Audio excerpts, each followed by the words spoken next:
Join the action in Central Phoenix on April 12th, April 19th, and April 26th. And enjoy perfect weather for game night. Tickets start at just $15 with great packages for families and students. Don't miss the action. Learn more or get tickets at phxrisingfc.com. 3 matches, 1 mission. Let's rise together. When my wife and I got married after both graduating law school, we didn't have 2 nickels to rub together. Ultima had to give me her gas card just to drive home. We never could have imagined that one day we would have the largest injury firm in the world and $25 billion in money collected and counting. As good Catholics, we had 4 children fast. They all work in the firm today. Our family protecting yours. I'm John Morgan of Morgan & Morgan. But our greatest gift was years away, grandchildren. Today we have 6 and counting. It's the greatest joy that we have ever experienced. I think about them all day long. Our family promises to protect your family should you need us. Call us. It's easy. Visit forthepeople.com and make sure you hug your grandchildren. God's final gift to us. Morgan & Morgan, for the people. Injured? Dial pound law or visit forthepeople.com for an office near you. At Uline, the prevailing opinion is if you don't live it, you don't believe it. The people at Uline believe in hard work, and they live it by being there 24/7 to answer your call, having 41,000 items in stock, and offering same-day shipping from 12 locations across North America. Business owners, sellers, buyers, shippers, and packers believe it. Uline is the hard-working, dependable source for your shipping and industrial supplies. Visit uline.com. Take advantage of thousands of dollars in SRP rebates and discounts on energy-efficient home upgrades like new air conditioning units, windows, ducts, and insulation. Save money on your energy bill while also making your home more comfortable. SRP's network of participating contractors can guide you from start to finish and maximize your savings by combining Inflation Reduction Act incentives with SRP rebates. Learn more at savewithsrp.com. We're Raising Cane's with the man that started it all. Wait, are you the Yes Chef guy? We got chicken fingers, crinkle cut fries, Texas toast, and their world famous cane sauce. Could shed a tear right now. Raising Cane's chicken fingers, one love. AM 1060 KDUS Tempe Phoenix and KSLX HD2 Scottsdale Phoenix.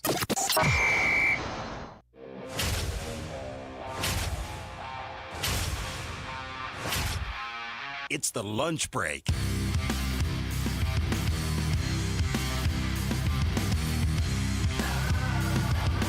Potentially the end of the Phoenix Suns season, perhaps the end of Kevin Durant's Suns tenure, and the Diamondbacks offense shows up in a big way in their first series of the year. Welcome in to the last show of the month of March.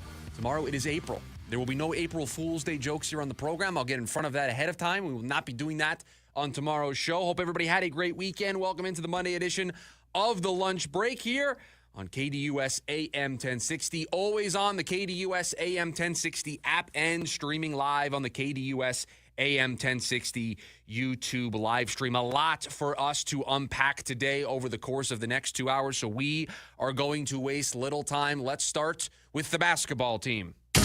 Time for our top story of the day. It's the Daily Special. It feels like the end, right? It feels like the Suns stayed at the blackjack table for too long. The analogy that we were using during their 4-game winning streak, the Phoenix Suns were on a heater. The Phoenix Suns couldn't bust at the blackjack table. Kept hitting 21, kept watching the dealer bust. A lot of you, especially on the YouTube side of things, were wondering when the house would get their money back because the house always wins. Well, the answer was the house got their money back this weekend because after you got embarrassed on your home floor by Boston, I said to not read too much into that. That game said more about Boston than it did about Phoenix. And I promised all of you that if that was proven to be incorrect, it's how we would start today's show. And so that's why instead of talking about the Diamondbacks and their offense, instead of talking about the way Torey Lovello managed his bullpen, Instead of talking about Gino Suarez to open the show today, I have to apologize to all of you because I said the Boston game said more about Boston than it did about Phoenix, and I was wrong. That game showed us that the 4-game stretch, the 4-game winning streak that this team was on, was not real. It was not something to buy into. It was not something to believe in, that they had found the secret ingredient, that they found the missing piece. This new rotation, Ryan Dunn playing more, Oso Ighodaro playing more, Colin Gillespie playing more, seeing the defensive intensity change overnight. It was not something to buy stock into because they went bust over the weekend. Not only did they go bust over the weekend by losing yet again to what has become the ultimate thorn in their side, they cannot, for whatever reason, get past the Minnesota Timberwolves. Minnesota's a good team. They're not a great team. Look where they are in the standings. They are not the team that everybody thought they were going to be this year. Good, not great. They've beaten you 7 straight times. You had their number in the regular season last year. 4 straight postseason losses. You lost every game this season against them. I think it's 8 now in a row, not 7, 8 in a row after the loss on Friday. You cannot beat that basketball team. They have your number. And I don't know if psychologically you're thinking about it when you play them, but you've lost to that team 8 straight times. And then you follow that up by playing another team that seems to have your number.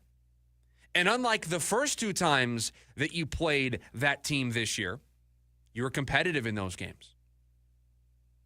You had Mason Plumlee fighting Steven Adams. Fighting, we'll put in air quotes. Really, it was Steven Adams driving the bus there. But you had games that came down to the wire. Games that the Suns could have won if not for Tyus Jones turning the ball over in the fourth quarter. If not for a bad stretch of defense in the fourth quarter. You didn't belong on the floor last night against Houston. And I don't care that Kevin Durant went down with an ankle injury. You weren't in that game with Kevin Durant last night. The defensive miscues, back once again. Not winning the rebounding battle, back once again. A team that is so careless with the basketball, I think a high school team could take care of the ball better than the Phoenix Suns have done this season. It was abysmal last night, the turnovers for the Phoenix Suns. And that's not new. What I am talking about here to open the show on March 31st is what we have watched from this team all year long. And I have to own up to the fact that I got hypnotized by that nice 4-game run where everything looked different. Where they weren't turning the ball over as much, and they weren't turning the ball over in key spots in the game. They were taking care of the ball in the fourth quarter. Their defense was never going to rank inside the top 3, but it was better than what it was because you had young, athletic players that were flying all over the place and making plays. You were just making it a little more difficult for the opposition. That all went away over the weekend. That all went away last night. Because you lose 148-109. You've now fallen a full game and a half back of the final play-in spot. And remember, we told you that both spots were in play. We told you that not only was Dallas in play, but Sacramento was in play. And that part of what we talked about last week has proven to be true because Sacramento is the team now holding the 10 spot. It's Dallas that is in the 9 spot. So Sacramento tripping all over themselves. Can't get out of their own way. And over the weekend, the Suns did much of the same, and they now have a massive uphill battle. And let's just face it, if Kevin Durant's going to miss the next 3 games of this road trip, if perhaps Kevin Durant has played his last game for the Phoenix Suns, they don't have the offensive output, and the defense has regressed back to what we've seen all year. They're not making the playoffs. They turned the ball over 19 times last night against Houston, and it's just carelessness. It's just making an extra pass when you don't need to make an extra pass. It's throwing these hospital passes that you have no business attempting at all. Just feels like they thought about it too much last night. And you allow 34 points off of those 19 turnovers. By the way, Houston turns the ball over 10 times. You're only able to score 8 points off of those turnovers. So immediately, without any of the other stuff, without getting out-rebounded on the offensive glass, without getting out-rebounded in the game in general, You handed a 26-point margin to the Houston Rockets by getting outscored 34-8 off of turnovers. You're not going to win basketball games that way. And now let's talk about the big story. Kevin Durant going down with an ankle sprain, leaving that game last night, and already being ruled out for this upcoming road trip that includes Boston, Milwaukee, and the Knicks. You play the 2 seed and the 3 seed, and you play a team that, last I checked, was the 6 seed competing for the 5 seed in the Eastern Conference. You're playing really good teams in the Eastern Conference, and you're doing so without your best offensive player. The one guy on offense who has been steady every single part of the season has been Kevin Durant. How many times has KD stepped up with a huge performance when the team needed it? That 4-game winning streak had some vintage KD performances in it. Dropped 42 against Cleveland. Dropped 38 against Milwaukee. They don't win those games against those 2 really good teams if not for Kevin Durant being vintage KD. Don't know when Bradley Beal is coming back to this basketball team. So you're left with one guy. You're left with Devin Booker to try to find some way to win basketball games. No, it's over. We had our fun. We were out, then we were back in, then we were out again, and then we were back in, and then we were out again, and then a 4-game winning streak brought us back in. We're out. This team has 7 games remaining on their calendar, and I said they had to win the Houston game. I said they had to win against Oklahoma City, who's coming up on their schedule. These are games you have to win. And now you're going to play at least the next 3. See, we don't even know if Kevin Durant is coming back. We'll talk about this a little bit later on in the program of, was that game last night the last time that we saw Kevin Durant play for the Phoenix Suns? We'll talk about this because not only do you have to consider the injury, but you have to consider the future here and how important this summer is for everybody involved when it comes to Kevin Durant and his health at 37 years old. So we'll talk about that a little bit later on in the program. But perhaps last night was the last time we saw Kevin Durant. So you're going to have to go through at least the next 3, if not the rest of this season, without your best offensive player. The one guy that everybody would agree, if the Suns are going to do this, it's going to be on the back of Kevin Durant putting together performances like he did against Cleveland and Milwaukee last week. You're going to need to see that night after night after night. He's going to have to do it against Boston, have to do it against the Knicks, have to do it against Golden State, Oklahoma City, Sacramento to close the season. And now you don't have that guy for at least 3 of your final 7 games. Producer Corey, I know we have done this before, and we've had to take the pen and strike it out and then add it again later, but put it in the book. Okay. March 31st, 2025. The Phoenix Suns basketball season is over. It's over. They're going to play these final 7 games. They're going to give it their all since we're already here. But without Kevin Durant, with the same turnovers and defensive miscues that we've seen all year long, rearing their ugly head over the weekend, it's over. Let's get to the summer. Let's get to the decisions about this coach, this front office, what you're going to get back in a Kevin Durant trade, and let's see what this next vision, this new iteration of the Phoenix Suns looks like. We tried to convince ourselves that the rest of the season mattered. We tried to give ourselves something to enjoy about this. And I was the one on record saying, listen, this is better than the alternative, right? This is better than these games not mattering. I think we're there. On paper, it looks like a team that is still within a game and a half of that final spot. Ask yourself if you think this team without Kevin Durant can do anything the rest of the way. Devin Booker hasn't had his best season. Is this the moment where he steps up? Just not something I'm going to put my money on.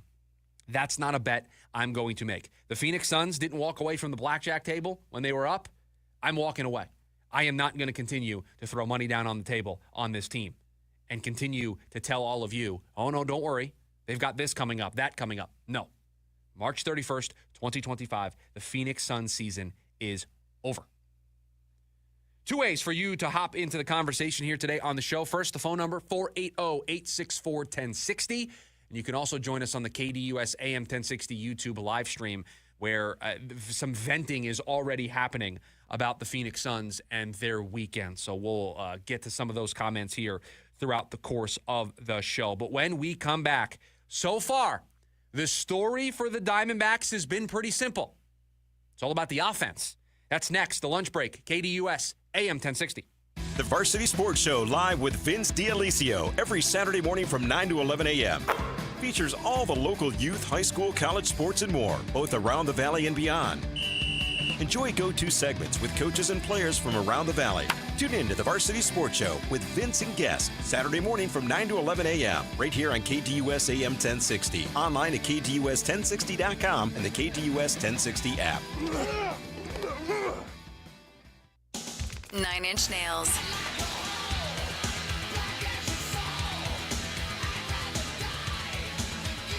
Live at Footprint Center, September 16th. Get tickets now at NIN.com. 9 Inch Nails, live in Phoenix. Peel It Back World Tour 2025. Are you tired of seeing rust stains in your sinks? Call Culligan. Or scrubbing hard water scale buildup from your fixtures. Call Culligan. We can customize whole home solutions to address common water worries found in Phoenix. And now, for a limited time, you can get better water at every tap in your home for $0 down, no payments, and no interest for 6 months. Problem water is no problem for Culligan. Contact your local water expert today. Contaminants may not be in your water. Dealer participation may vary. See dealer for details. Matazel Hotel and Casino is giving away a 2025 Jeep Willys 4x4 and your share of $6,000 this spring. Earn entries by earning 200 base points through April 23rd. Weekly drawings every Wednesday from 5 to 8 p.m. The grand prize drawing will be on April 30th from 4 to 9 p.m. See Players Club for details. Don't miss your chance to win. Only at Matazel Hotel and Casino in Payson. Just a short scenic drive from the Valley. Matazel Hotel and Casino, Arizona's friendliest casino.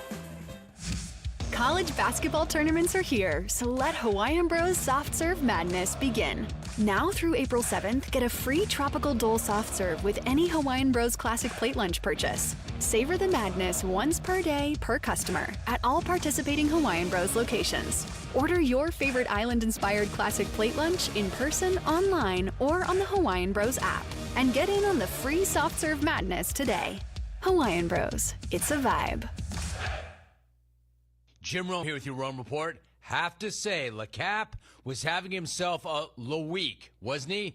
Trashing NBA media, trolling prior generations of ballers, going viral with a bunch of nonsensical gibberish, and then chasing it all with a tip-in at the buzzer and having everybody tell him exactly what he wants to hear, that he's the GOAT. Oh, he's the GOAT, all right, especially after seeing him and his team flush all that right down the drain in coming from way ahead to choke against Chicago. They were up by as many as 18 in the fourth quarter. They were still up by 5 with 12.6 seconds to play, yet somehow they still found a way to lose. But that'll happen when LeGoat can't execute a simple inbounds pass. Listen, you let them stick around long enough, one of them probably will hit a buzzer beater right in your face, LeCap, from half court to rip your heart out. And considering all the credit LeCap has been giving himself of late, the timing could not have been any worse. I'm Jim Rome. O'Reilly. Extend the life of your engine with a full synthetic oil change and save at O'Reilly Auto Parts. Right now, pick up 5 quarts of O'Reilly full synthetic motor oil and a MicroGuard oil filter for $29.99. Or upgrade to a MicroGuard Select filter for just $2 more. Limit supply. Offer in-store only at O'Reilly Auto Parts. O'Reilly Auto Parts. This is a story of the one. As a maintenance specialist for university housing, he knows college students can major in wear and tear. Plus, housing so many students doesn't leave a lot of room to house all the supplies he needs. That's where Grainger comes in. With over 1 million industrial-grade products and fast, dependable delivery, Grainger carries the quality products he needs so he doesn't have to. From a new door hinge to a whole new faucet. Call, click Grainger.com, or just stop by. Grainger, for the ones who get it done. Ready to tackle each morning with the best sports information coming at you? I'm going to take a logical approach. Get that weekday mornings on KDUS AM 1060 from 6 to 9 a.m. with the Dan Patrick Show. Dan Patrick, the Danettes, sports icons, sports legends, celebrities, poll questions. The Dan Patrick Show has it all. It's a crapshoot. Be sure to lock your dials to AM 1060 or 100.7 HD2 from 6 to 9 a.m. Mornings just got better. This story is about us.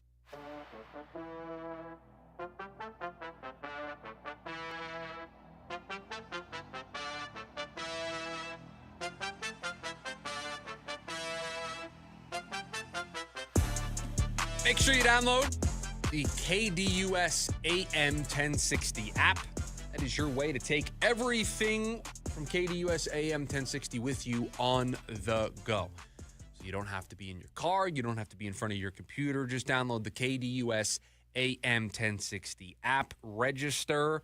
Be logged in while you're listening, and you'll have a chance to win some prizes. The story of the Diamondbacks' first series, a split with the Chicago Cubs, could have been a disaster, could have been losing 3 of their first 4, if not for a huge rally, putting up a snowman. But the story so far for the Diamondbacks has been their offense. Through the first 4 games, they scored 27 runs. That is the 3rd most runs through the first series of the year in all of baseball. Only behind the Dodgers, who have scored 30 runs in one more game than the Diamondbacks, and the New York Yankees, who have scored 36 runs in 3 games, and that might have a lot to do with their bowling pin torpedo bat that they have been using. Don't know if many of you saw this over the weekend, but the New York Yankees are using this new bat that has more of the mass concentrated into the barrel of the bat. Looks like a bowling pin. It's being called the torpedo bat. Whatever it is, it worked out pretty well over the weekend for the Yankees. 36 runs in 3 games. They put up a 20 spot on the Brewers at one point over the weekend. But that's the company that the Diamondbacks have been keeping through this first series of the year. 2nd in all of baseball in average. They're hitting .329 through their first 4 games as a team. On base percentage, 2nd in all of baseball, .398, only behind the Yankees. Their slugging percentage, 2nd in all of baseball, only behind the Yankees. Their OPS, 2nd at a .940, behind only the Yankees. The Diamondbacks, through the first series of the year, one of the best offenses. And to me, that is a bigger takeaway than how the starting pitching did or did not step up. Right? Zach Gallen struggled in his first start. You got a really nice start, bounce back performance from Merrill Kelly. Like we mentioned on Friday, he felt like the perfect guy in that spot to help calm things after everybody freaking out over opening day and Zach Gallen not pitching his best. The offense is the story. Why is the offense the story? Why is 27 runs in 4 games my main takeaway? Because that was the question mark about this team. What do we talk about all spring? The Diamondbacks have the pitching staff. Corbin Burns. He'll make his first start of the year tomorrow when they take on the Yankees. Zach Gallen, an up and down first start. Okay, we'll see how he bounces back. Merrill Kelly was the perfect, calm, steady hand that the Diamondbacks needed. Brennan Pfaadt, fresh off a newly signed, the ink still not dry on his contract extension. 6 innings of 3 runs. You take that from Brendan Pfaadt any single time he is out there. Eduardo Rodriguez, 5 1/3, 3 runs. You'd like to see him be a little bit better, but we know what the starting pitching is going to be. We know what the back end of this bullpen is going to be, give or take. The question mark we had, how are they going to replace Christian Walker at first base? How are they going to replace Jock Peterson at the DH spot? Where were they going to get the runs from? This was an offense last year, led baseball in runs per game. We all said that it didn't feel likely that they were going to be able to repeat that performance. You had Mike Hazen talk about how they were going to take a step back offensively because of the guys that they lost. Well, so far, I know this is a dangerous game, everybody. We're going to play math here on the radio. 27 divided by 4 is more than 6, right? I'm getting thumbs up from the other room. It's more than 6. It's more than 6. Last year, they scored a little north of 5 runs per game in the early stages of the season. Yes, it's a small sample size. Yes, it's only 4 games. Yes, let's see it continue. But our question mark was, would they be able to score enough runs? Would they be able to be somewhat similar to last year's offense? So far, they've been better. Corbin Carroll has looked better. And I know there's some concern. I always like to gauge the perspective of the people in the building, casual sports fans, on how things are going. And there's a lot of Corbin Carroll talk in the building today with some of the people that I've talked to. And it's always intriguing to me to see how people worry about certain players. And Corbin Carroll is a player that a lot of people have been worried about. And I got to tell you, while maybe not necessarily immediately seeing the results, doesn't he look like a different player? Doesn't it feel like he's a different player? See how hard he's hitting the ball? Hit the hardest ball of his career in terms of exit velocity. That's the stuff you look at to see if a player is locked in. Is our swing long? Are we striking out a lot? Are we not picking it up out of the pitcher's hand? Okay, we've got problems. If I'm hitting the ball really, really hard and I'm just hitting it at people, I'm just getting some bad luck. That's going to turn. I'm going to get hot here, and those balls that I'm hitting 110, 112 miles per hour, they're not going to find somebody's glove. They're going to splash down in the pool. They're going to be in the gap. So I'm not worried about Corbin Carroll at all, and I'm not worried about this offense at all. Everybody stepping up for this team. You don't have an 8-run inning like they did last night or yesterday afternoon without having some talent in that lineup. Down 6-2, you put up a snowman in the 8th inning to come back. You don't have innings like that happen if there's not talent, and everybody's contributing. Ketel Marte is off to a hot start. Perdomo's off to a hot start. Gabby Moreno is off to a hot start. We're gonna talk about this in hour number 2 of the program. Eugenio Suarez is off to a hot start. Alec Thomas had a good game yesterday. Everybody is contributing, and that's what this team is going to need to sustain. They can't just look at Corbin Carroll and Ketel Marte and say, you guys handle it. Suarez has to step up and provide that power. Josh Naylor has to step up. He's hitting 400 to start the year. Drew a couple of walks in the game yesterday. I've told you that I think he's going to be a player that everybody is going to fall in love with. For those that didn't know who Josh Naylor was before getting traded here, off to a good start. A very good first impression. You're having everybody contribute. And you're going to need that because at some point, Ketel Marte is going to go cold. At some point, Corbin Carroll is going to go cold, and he's going to struggle. That's baseball. It happens. So you need other guys to step up, and so far, everybody has stepped up. Everybody has contributed. And instead of us needing to maybe calm everybody down from a team that started 1-3 and lost 3 of 4 at home to a Cubs team that isn't particularly great, instead, 2-2, nice rally yesterday to send the fans home happy. A nice rally yesterday to end this series on a good note. And I don't know how you're not overjoyed and thrilled with the way this offense is performing when that was one of the big concerns we had going into the year of, did they make the right decision at first base? Was it the right call to go internal at DH? Are you going to have your young players step up and contribute? So far, the answer is yes. And now we're going to get to see them against one of the best teams in all of baseball tomorrow when they take on the New York Yankees. I mean, before the 10-run outburst yesterday, before they scored 8 runs in the 8th inning, they had scored 17 runs in their first 3 games. They were already off to a blistering start. They then added a snowman. They added a 10 spot, and they won 10-6 to conclude this series. We'll talk about the pitching as the show goes on. Corbin Burnes will make his first start for the Diamondbacks tomorrow.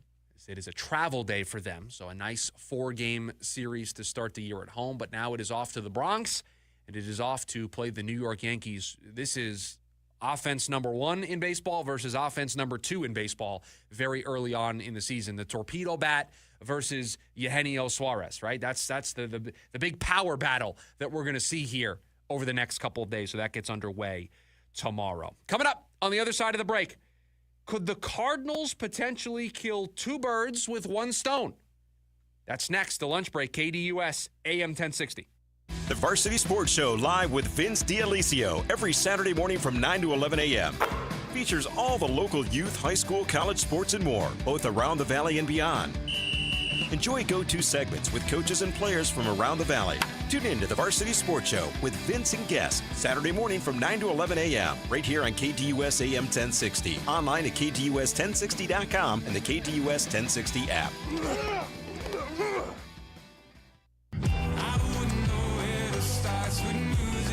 Hosier presents the Unreal Unearthed Tour 2025, live in Phoenix. Talking Stick Resort Amphitheater, October 7th. With special guest, Amble. Get tickets now at livenation.com. The #1 album, Unreal Unearthed, is available everywhere. For more, visit hosier.com. A family called us recently after being told they had no case. But we found evidence many others had missed and helped them win the largest car crash verdict in Arizona that year. Hiring the wrong lawyer can cost you everything. Call the husband and wife law team first. Every day, savings, energy efficiency, rebates. Every day at APS, you have ways to save energy and money. We know how important it is to keep your bill as low as possible. That's why we offer programs to help you manage your energy use. Schedule a home energy checkup for savings recommendations tailored to your home. Find rebates on smart thermostats. Compare your rate plan options and switch to the plan that would have saved you the most money. Find ways to save at aps.com/brighter.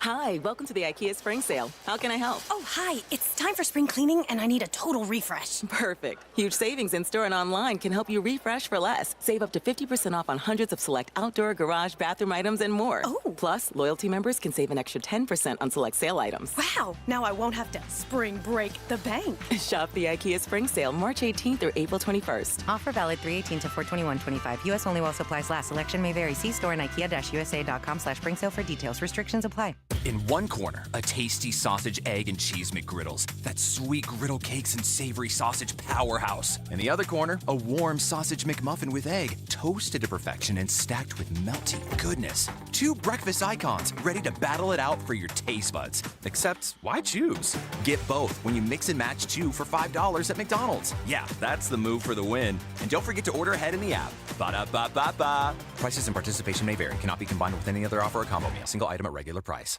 Ready to take the next step in your education? It's time to check out Central Arizona College, Pinal County's community college. CAC offers workforce development programs to get you job ready quickly and university transfer programs to help you save on your bachelor's degree at one of Arizona's top universities. Summer enrollment is open now and registration for the fall term opens April 7th. Don't wait. Complete your free application today and schedule a meeting with your enrollment advisor to set your path to success.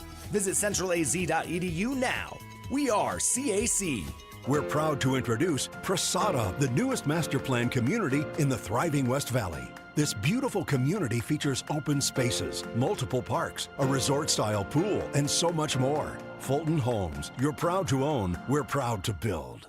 Ready to tackle each morning with the best sports information coming at you? I'm going to take a logical approach. Get that weekday mornings on KDUS AM 1060 from 6 to 9 a.m. with the Dan Patrick Show. Dan Patrick, the Danettes, sports icons, sports legends, celebrities, poll questions. The Dan Patrick Show has it all. It's a crapshoot. Be sure to lock your dials to AM 1060 or 100.7 HD2 from 6 to 9 a.m. Mornings just got better. This story is about us.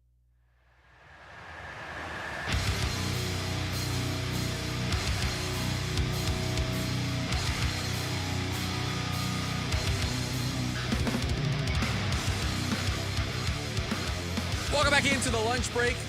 You're on KDUS AM 1060. The NFL draft. Tomorrow we can officially say it's draft month. I just realized that now. Tomorrow on this program, it will officially be draft month. Meaning teams' entire futures could change.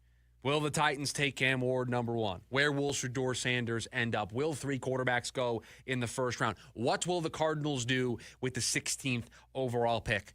We will be in the month that those answers will be given to us. And I have mentioned to all of you in the past that I am a sucker for some good mock drafts. I just get, you put NFL mock draft as a headline, I'm clicking on it. I am committed to just reading these mock drafts. But I have told you that not all of them make it into show segments. They don't always make it on the air. Well, one today is making it on the air, and it is the most outlandish one that we've ever discussed, but it is also my favorite because it is the mock draft that Bill Barnwell does every year. He's been doing this for a couple of years now. He does a mock draft where every single pick gets traded. Every single one. And he lives in a world where there are 32 distinct universes, meaning that it doesn't flow in order. So just because the Titans trade the number 1 pick, it doesn't mean that the Browns are trading the number 2 pick in the same universe where the Titans have traded the number 1 pick. They're all unique scenarios. And what's interesting about it is not that all of these are going to happen, but it's interesting to see the value that Bill Barnwell puts on all of these picks, the value that he tries to extract in a trade, and it can kind of be a rough draft, a rough guide to what we might see if these picks do get traded. Because for the first time in a really long time, all 32 teams hold their own picks. So as of this moment, there hasn't been a single trade involving a 2025 draft pick in the first round. So when it comes to the Cardinals, what did he have them doing? He had them, this is going to shock all of you, so I hope everybody is sitting down when I share this information with you. He has the Cardinals trading down. Again, I know shocking that somebody would advocate for the Cardinals trading down when it is clearly the outcome that we're all rooting for, that we all think makes the most sense. He has them trading down with the Pittsburgh Steelers. The Steelers pick 21, so it is a drop of about 5 spots. If you'll remember, we outlined 3 different ways that the Cardinals could attack a trade down. We'll trade down a spot or 2. Not going to get a ton of value there, but you move down. Maybe you let the board kind of clear out a little bit.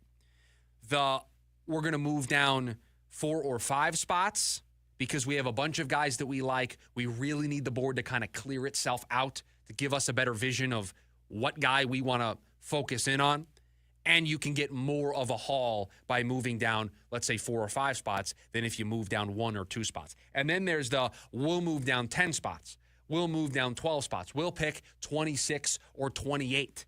And that's I'm getting some future value. I'm getting multiple draft picks, and I don't really like anybody that's on the board, so I'm good with moving down and getting assets for the future. This is that middle scenario.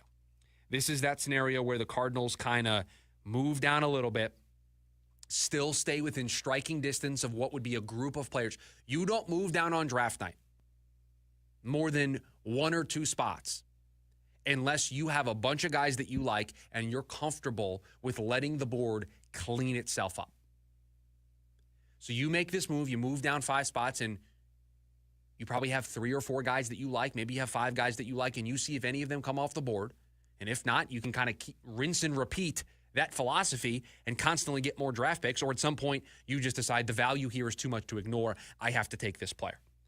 So moving down 5 spots, they pick up a 4th round pick number 115, but they also do something very interesting because in the tease I said to you, can the Cardinals kill 2 birds with 1 stone?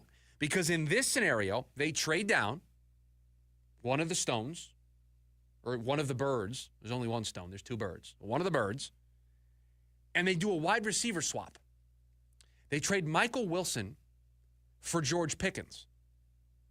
So instead of gaining additional draft capital, they do get a 4th. But instead of getting a 3rd pick, more than likely a day 2 pick or a future day 2 pick, they flip Michael Wilson for George Pickens, and they add a 2nd wide receiver to their group. They give Marvin Harrison Jr. the running mate that we have long said this team needs. You move down. You're still picking in the 1st round. You picked up 1 additional draft pick, and you checked one of the boxes in getting a wide receiver. Yes, you had to trade Michael Wilson in order to do so, but you added a wide receiver in George Pickens. This is the type of out-of-the-box thinking that could allow the Cardinals, with their limited draft capital, to achieve all of the things that they still need to do. It was last week we gave you a list of all the positions, and we put them in order of what we thought the priority should be with the 16th overall pick. Edge, offensive line, defensive tackle, wide receiver, corner. It's a lot of pieces to try to fill with limited draft capital in the draft. And so if this is a way where we can trade down and turn that trade down into an additional pick or an additional asset, an additional player in George Pickens, that allows us to check a box without having to use a draft pick in order to do so. Would the Steelers go for this? I don't know. Barnwell points out that Pickens is set to be a free agent next season. Quote, Pickens is set to be a free agent next season, so this deal would lock in a meaningful return versus letting him walk. Moving up 5 spots and landing a 4th rounder might not feel like much, but that amounts to the number 72 pick in a typical draft, which seems fair for a player with Pickens' downside and upside. So the Steelers get a first-round pick in pick number 16. They move up 5 spots. They get a 4th-round pick from the Cardinals, and they get Michael Wilson. The Cardinals get the 21st pick. They move down 5 spots, and they pick up George Pickens. So the Cardinals take their first-round pick. They move down a couple of spots, let the board shake out. They then take their 4th-round pick, and they turn it into George Pickens. I had it backwards when I said it earlier. They turn their 4th-round pick into George Pickens. If they use their 4th-round pick on a wide receiver, if they use pick number 115 on a wide receiver, I don't know if you could get a player as talented as George Pickens. Now, you're getting a guy who's a free agent. That makes me think you're getting a guy that's incredibly motivated, a guy that wants to put up some big numbers, wants to put up some big production. So there's some value in that. But could this be a way to utilizing the trade down avenue to also work in another deal where they can do something else? And again, deals like this are hard to come by. You don't see a lot of deals like this when it comes to the NFL draft.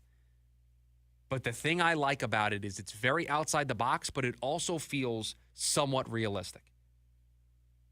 Doesn't feel like you're saying, oh, trade a 3rd-round pick for A.J. Brown or trade a 3rd-round pick for Jamar Chase. You're not being ridiculous in your demands. In fact, the Steelers, by moving up 5 spots and trading a 4th-rounder, that is the number 72 pick in a typical draft.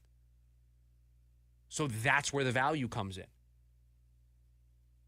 Bill Barnwell used Jimmy Johnson's trade value chart to put all this stuff together and found a deal that made sense for both sides.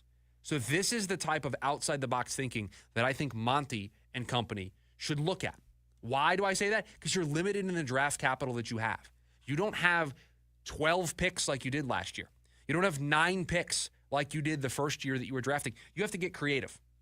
You have to think differently if you are going to address all of your needs and feel like you came out of free agency and you came out of the draft checking all the boxes and making your roster better than it was the year before, taking an 8-9 team and putting them in a position, at least on paper, to where, yeah, the playoffs are what we are shooting for. The playoffs are the North Star, and we think we are ready to be in that conversation. Will this happen? Probably not, but it's the outside-the-box thinking that makes sense for a team that is limited in their draft capital. Utilizing that draft capital maybe a little differently than we normally would expect. So a way to kill 2 birds with 1 stone, to use the pick that you have at 16, some additional assets that you have, and turn it into a player that checks the box while also still picking in the 1st round to address one of the other needs that we think this team should be looking at in the 1st round. Tomorrow will be draft month, which means we move 1 day closer to getting all of these answers and knowing what the Cardinals do with that 16th overall pick. Coming up when we come back, it is the final segment of hour number 1 of the program. It felt like it slipped through their fingers this weekend. So now what? That's next, the lunch break, KDUS AM 1060. The Varsity Sports Show live with Vince D'Alessio every Saturday morning from 9 to 11 a.m. Features all the local youth, high school, college sports, and more, both around the Valley and beyond. Enjoy go-to segments with coaches and players from around the Valley. Tune in to the Varsity Sports Show with Vince and guests, Saturday morning from 9 to 11 a.m., right here on KDUS AM 1060, online at KDUS1060.com and the KDUS 1060 app. The legacy continues. Pantera. The heaviest tour of the summer. Tearing up Talking Stick Resort Amphitheater, August 26th. With Amon Amarth.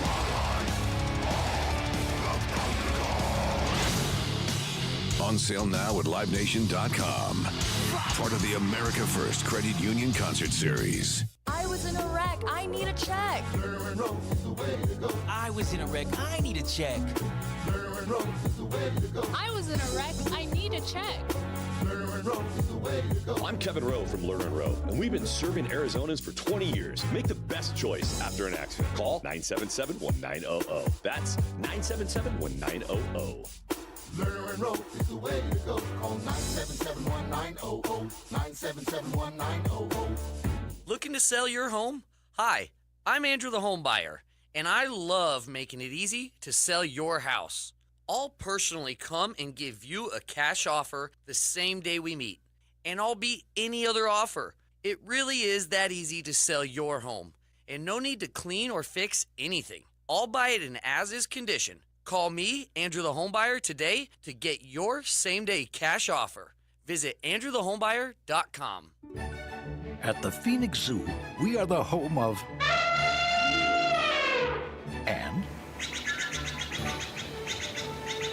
And...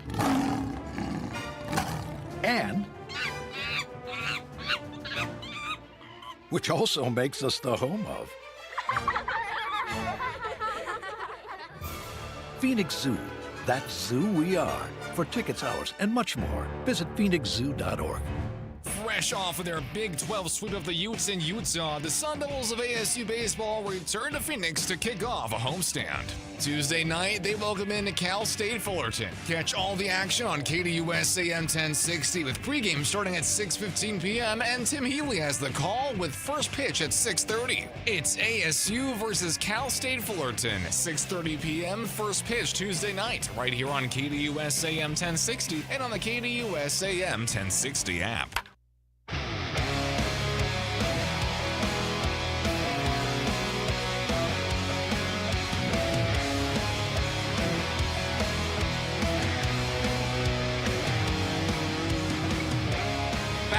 Wrap up hour number one of the program. You just heard producer Corey say it during the break. Huge sweep for ASU baseball over the weekend. They went into Salt Lake City, Utah. They took down the Utes in a 3-game sweep, and so they're back in action tomorrow. It is a 4-game slate for us this week on KDUS AM 1060 because you got Cal State Fullerton tomorrow, and then it is a weekend series with that team down south. I'm not even going to mention them by name.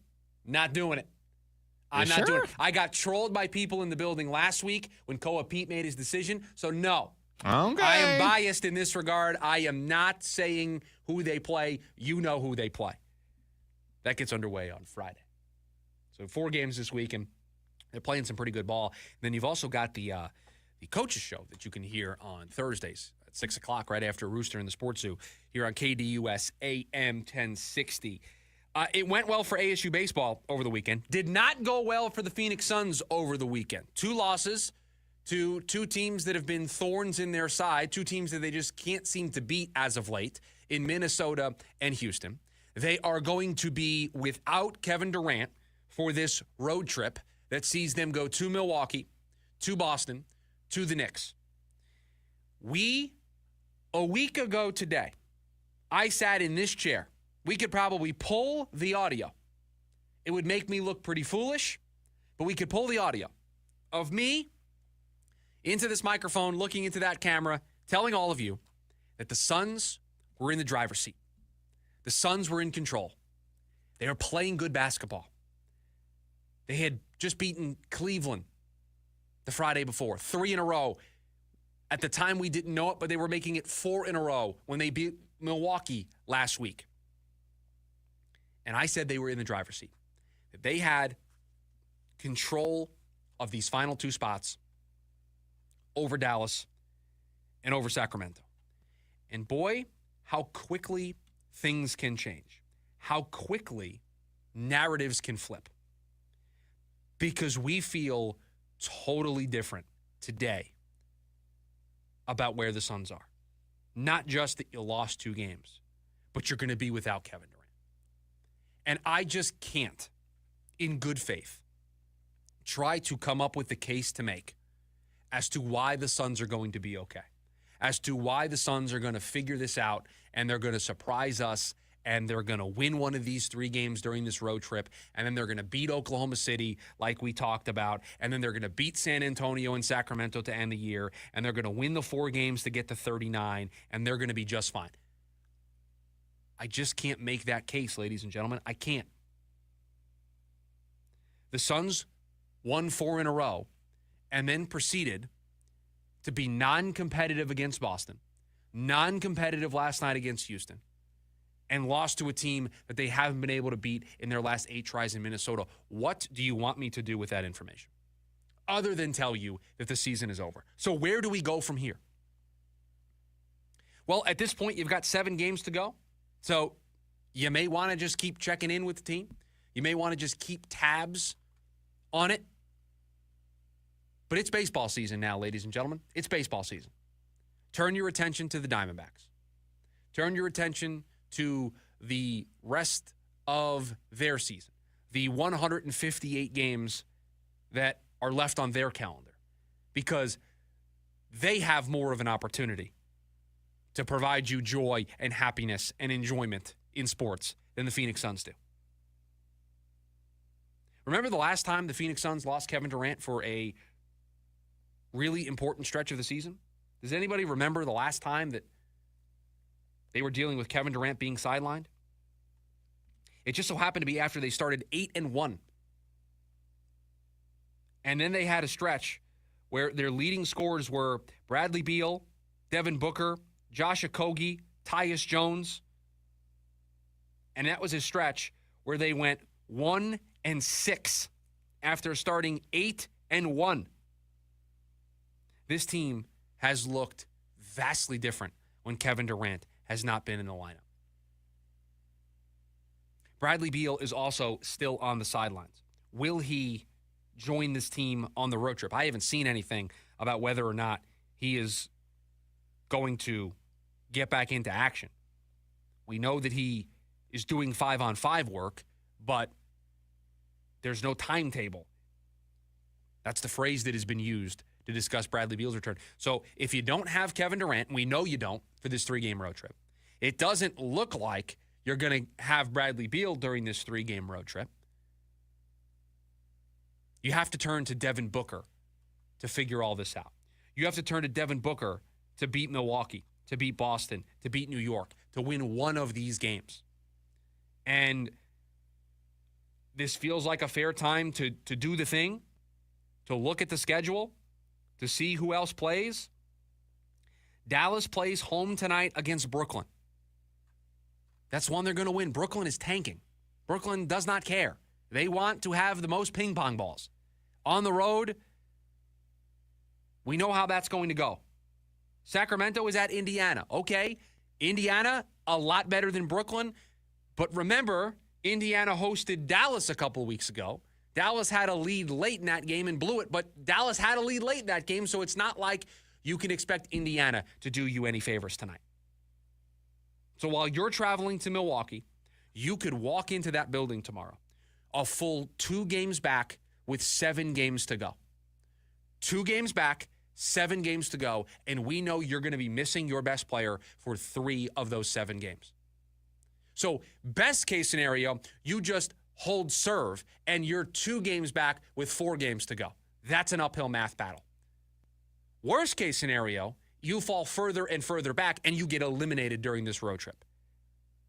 Where we go from here, ladies and gentlemen, is the baseball season, and where we go from here is we kickstart those summer conversations about Kevin Durant's future.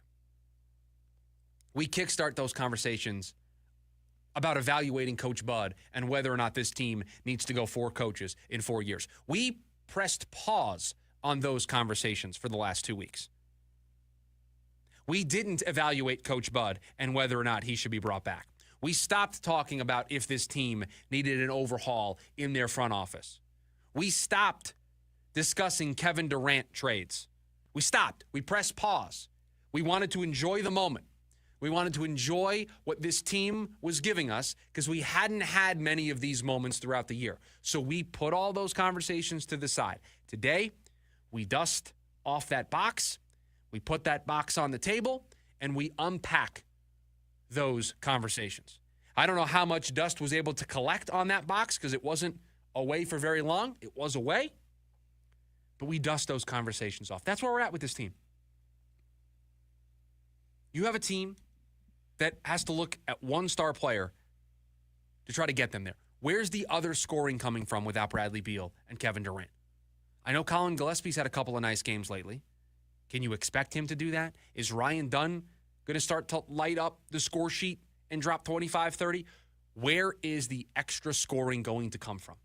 So not only do you have a defense problem, and you've had a defense problem all year, and your defensive miscues and woes have reared their ugly head right now. So you've got that going on. Not only are you turning the ball over and giving away extra possessions to the other team's offense, I now have a major question mark about what your offense is going to look like. It is the worst of all outcomes. Your offense has taken a major hit, and your defense is as bad as it's ever been. Last night was a massive disappointment on the defensive end. The last 3 games have been a massive disappointment on the defensive side of things. So those woes have not been fixed, and now we get to add offensive woes to the list of troubles for this team. It's over. They fought as hard as they could. They fought to this point in the season, and they tried to give us something to end the year on, and we tried to buy in, and we tried to be believers, and we tried to say that things are going to work out. They just didn't. Because at some point, you are what your record says you are. And the Suns' record all season long has told us this is a bad basketball team. This is a basketball team that plays poor defense. This is a basketball team that gives away games to the opposition. That's what their record told us all year long. We tried to ignore it. We tried to look for any silver lining that could convince us to ignore how bad of a team this is. And at some points, it was too hard to ignore. At some points, it became, I'm getting off this ride. We've reached another one of those points. This team has been bad all year. This team has been a non-playoff team all year. And you know what? We're not going to get to the end of the season, and we are not going to say, man, what bad luck for the Phoenix Suns. You felt bad for the Diamondbacks last year to win 89 games and miss the playoffs, and you felt like that was a team that deserved a playoff spot despite not getting in. Nobody is going to feel bad that the Phoenix Suns missed the playoffs. You're going to be upset that they failed expectations, but nobody is going to feel bad for those players because it's on them why they're the 11 spot right now. It's on them why, with 7 games to go, they're a game and a half out of the final play-in spot. It is on them that they're 5 games below 500. Nobody else. It is on the players. It is the players that have put them into this situation. So nobody's going to feel bad for them the way we felt bad for the Diamondbacks last year. So it slipped through their fingers this weekend. You win one of those 2 games, and Kevin Durant doesn't get hurt. I think that's the bigger story in all of this. Maybe you have a chance. But you lose both of these games. You lose Kevin Durant for at least the next 3, perhaps the rest of the season. I just don't know. It's just, this is going to look ugly, I think. Hour number 1 of the program in the books. When we come back, it was potentially, our first look at how the late innings would go. So what did we learn? That's next, the lunch break, KDUS, AM 1060.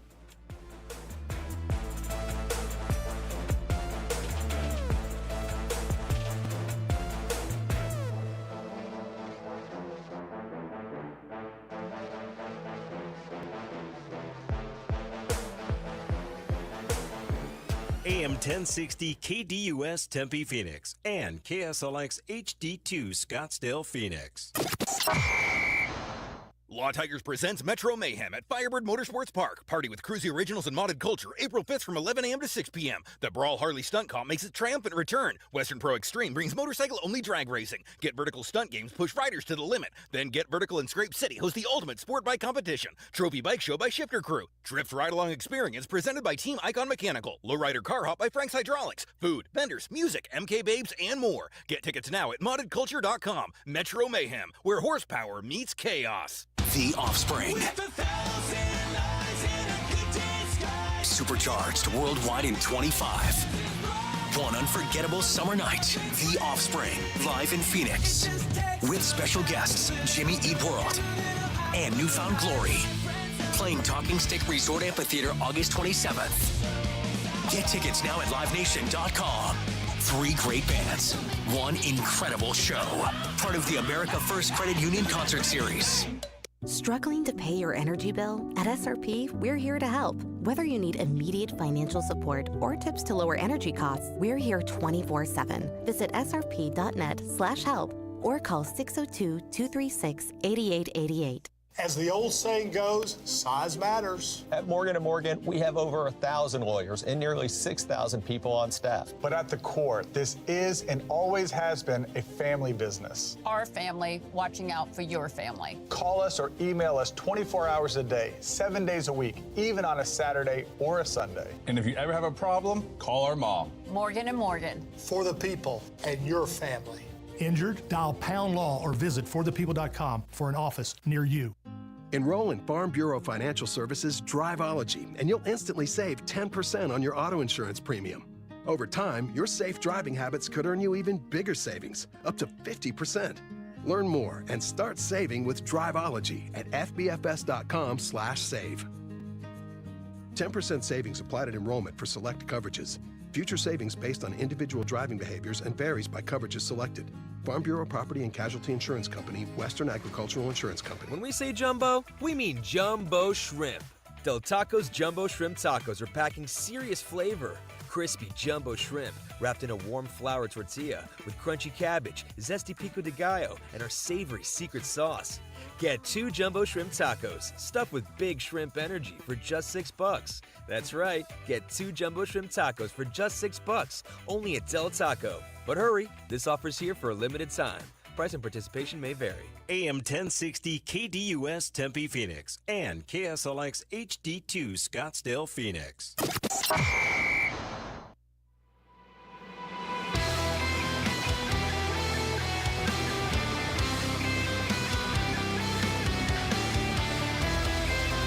I gotta say, this is a new low even for producer Corey.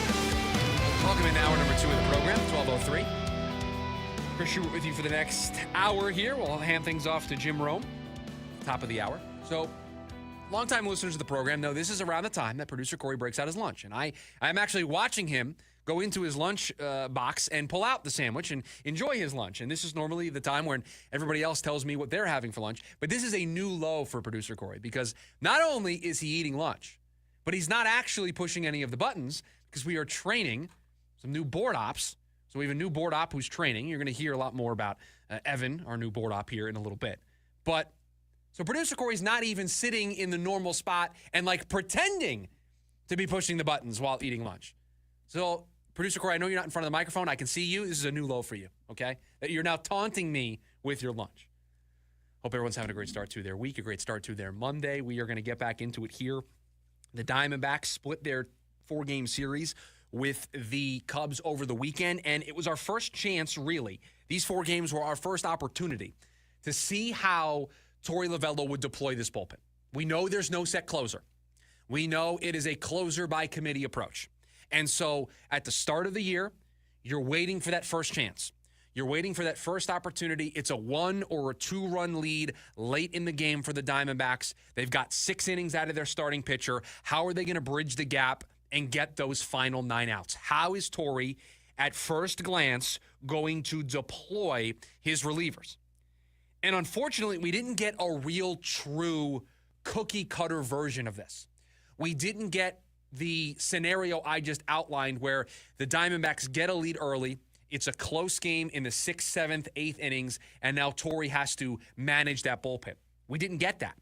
You didn't have that game to start the year. Zach Gallen struggled. You weren't winning that game. So in your first chance to show us that bullpen, you had to use different arms. You had to use arms to just save your relievers for game 2 of this series. And then in game 2 of this series, you get 5 1/3 from Merrill Kelly, only allows 3 hits, but you're up big. You win the game 8-1. So you use Thompson and Mantiply and Shelby Miller.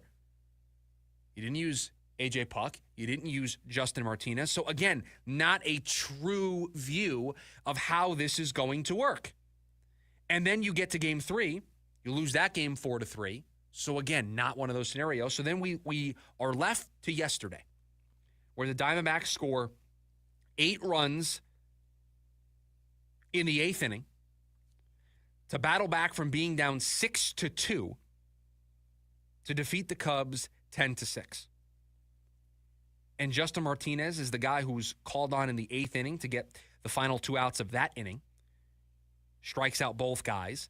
And then, after putting up that 8th spot, it's not a save situation, but you go to AJ Puck because you've used Justin Martinez. So we're still not at a place where we can say how Torrey's going to do this. You kind of saw it. Justin Martinez was the guy that he brought in the 8th. Again, at the time, the game is not in the hand of the Diamondbacks. They're trailing in the game, so it's not true to form. But you go to Justin Martinez, you get the lead back, even though it's a 4-run lead. You go to AJ Puck because you want to get him some work. And so what I want to see at some point sooner rather than later, because I'm already a little on the fence about this approach. I would much rather a closer have been named. I would have much rather AJ Puck's our closer, Justin Martinez is our closer, and debate whether or not they made the right decision than this being a coin toss that's up in the air every day. Because now you went 4 games, and I didn't get to see the closer pitch in a high-leverage spot. I didn't get to see the setup guy pitch in a high-leverage spot. I didn't get a chance to see that. You blew out the Cubs in your 1 win. And in your other win, you were down late, and you had a huge rally in the bottom of the 8th where you scored 8 runs. How often are you going to do that? That's not going to be the brand of baseball you're going to play for the final 158 games. You're going to have games where you're winning 2-1 in the 6th inning, and you take out Brendan Pfaadt. You take out Corbin Burns. You take out Merrill Kelly because they've run up a high pitch count. And so now you have to maneuver those pieces on the chessboard and get those final 9 to 12 outs. We're 4 games in, and we haven't seen that roadmap. We haven't seen those puzzle pieces get put together. So I'm hoping. You'd love it if they blew out the Yankees in every game. You would love it if the Diamondbacks never had to use a closer because they just win every game by a bunch of runs. That's not how it works, though. So you're going to have these opportunities. I would rather see them sooner rather than later. I want to see a game in this series against the Yankees where it's close. It's 2-1 or it's 3-2 and you have a lead late. And now I see Justin Martinez in the 8th inning. I see AJ Puck in the 9th inning to get those final 3 outs. Because you got to know, it's a closer by committee. Somebody is going to have to earn that job and keep that job. Through 4 games, no one's had an opportunity. You got a little bit of a preview because you saw AJ Puck try to shut down the Cubs in the 9th inning after getting the lead in the 8th. But a non-traditional way for them to get to that spot where you have to use your quote-unquote closer. And my extrapolation from this is that for the moment, it's going to be AJ Puck that we see more often than not in those 9th inning spots. That he is going to be where this leans towards in the early going. But we didn't get to see that opportunity. And so on a weekend where I thought you got some overall decent starting pitching, other than Zach Gallen's first start, you got the perfect Merrill Kelly start, exactly what you would expect from him. 5+ innings, not allowing a ton of runs, just the ultimate calming force for a team that needed it after losing that first game. We said on Friday, the perfect guy to start the second game of this series because he's even-keeled. He is not going to worry that they lost the night before and try to throw a little bit harder or feel a little bit more pressure to go out and get the game for the team. He's just going to go be Merrill Kelly. He's just going to be stoic out there on the mound, and he's going to take care of business. And that's exactly what he did. Brendan Pfaadt, I think the bottom of your rotation, I think we all agree the top three of this rotation are Corbin Burnes, Zach Gallen, and Merrill Kelly. Those are the guys you expect to go deep into games. Those are the guys that you want to see in the seventh. You want to see every so often take a game into the eighth inning and really save your bullpen. Brendan Pfaadt, Eduardo Rodriguez, Ryan Nelson, when he gets in there, you know what the expectation should be for those guys? I want a quality start. I'll take 6 innings and 3 runs. Because you know what? If you're giving me 6 innings and only allowing 3 runs, I should have a chance in that baseball game. My offense should be able to do enough where I can win that game. It's a quality start in the stat sheet. It is a quality start by MLB metrics, but it is a quality start in the sense of you are giving your team a chance to win. So Brendan Pfaadt did exactly what you'd ask him to do. Eduardo Rodriguez maybe fell a little bit short of what we would call a quality start, but I think you would say checked all the boxes for what you would want out of your number 4 and number 5 starters. And I know Corbin Burnes is technically the number 5 starter. Okay. I know he's starting he's the number 1 or number 2 starter on this team. When you wake up and you see who's pitching for the Diamondbacks, you in your mind decide what an ideal outing for that guy would be. When you see Corbin Burnes' name, when you see Zach Gallen's name, there is an expectation of that's a guy that could throw a complete game. That's a guy that could go into the 7th and 8th innings, and you would not be shocked. So there's sort of this expectation of he's only going to give up, if he's giving up runs, 1 or 2. That's it. When you see Brendan Pfaadt's name, when you see Eduardo Rodriguez's name, the expectation there is when those guys leave the mound, I want the Diamondbacks to still be in the ballgame. I want them to have a chance late. I want them to be maybe up or down a run, but it's close. That's the expectation. And over the weekend, I think in 3 of the 4 games, you got what you needed to get out of the starting pitching. You got 2 big offensive explosions. You got 10 runs yesterday. You got 8 runs on Friday. So 18 of the 27 runs that the Diamondbacks scored in their first 4 games of the season came in 2 games. And so you'd like to see that spread out a little bit more. But you can clearly see that the offense is there, that the offense is still hot from spring training. The pitching, I think, has been as advertised, and now we're going to get to see Corbin Burnes make his first start for this team tomorrow when they take on the New York Yankees. And this is a battle, like I mentioned in hour number 1 of the show, of the offense that is number 1 in average and on-base percentage and in slugging and in OPS, and the team that is number 2 so far. The team that is number 1 in runs scored so far, and the team that is number 3 in runs scored so far. So a really nice test for this pitching staff that we have said mostly achieved their goals.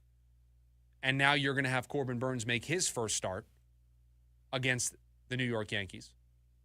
And we're going to get to see him, see if he sets the right expectation out of the gate.